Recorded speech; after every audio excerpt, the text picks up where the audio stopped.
I have been a social housing tenant for most of my life. Grew up in social housing and had my children in social housing. I rented privately for a while and then moved back into social housing. So social housing has been good for my life. At the end of the day, it's a comfortable home. I don't know where I would be without social housing.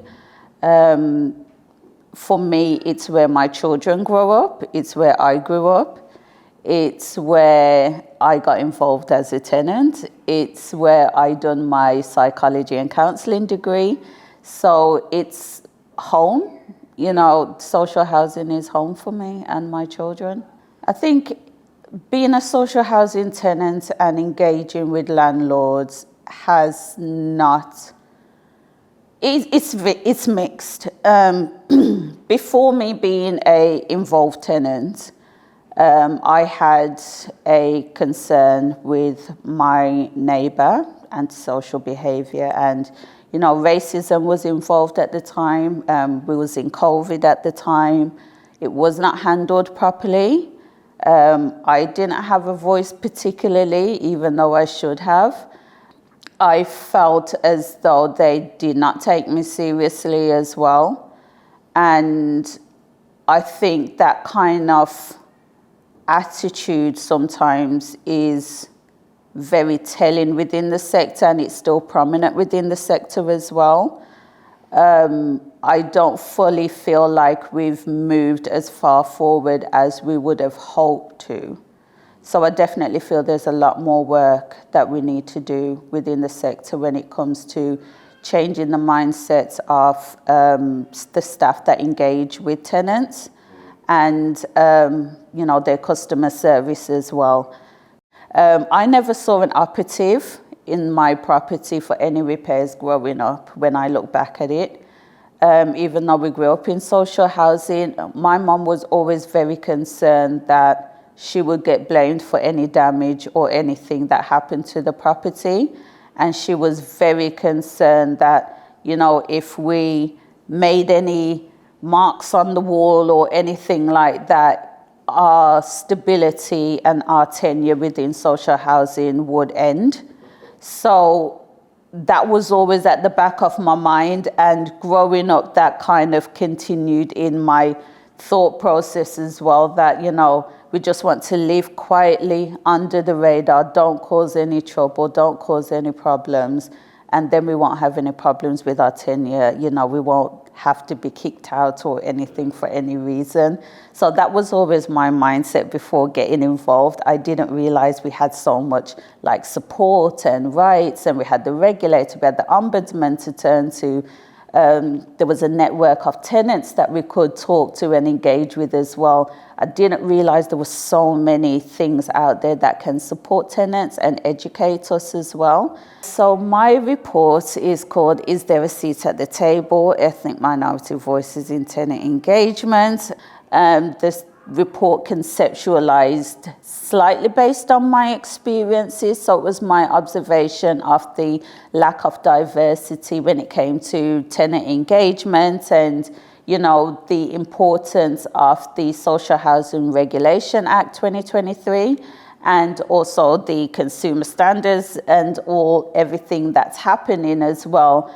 And hearing constantly about the importance of tenant engagement, but when you constantly see a demographic that isn't represented, don't know what's going on, don't have their voices heard, it was a noticeable gap. It was very much a learning lesson for me about the state of the sector.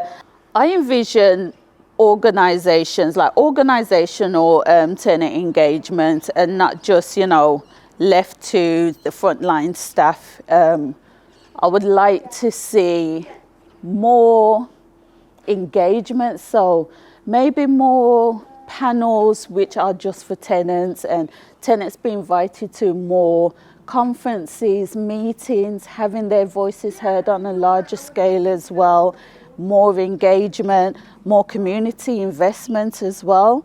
There's some organizations that have, different community centers and things like that, taking part in engagement, letting them know that, you can engage, you can be involved.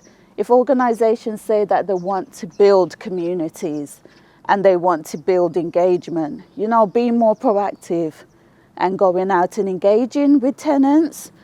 I love to see tenants probably more in the House of Parliament as well.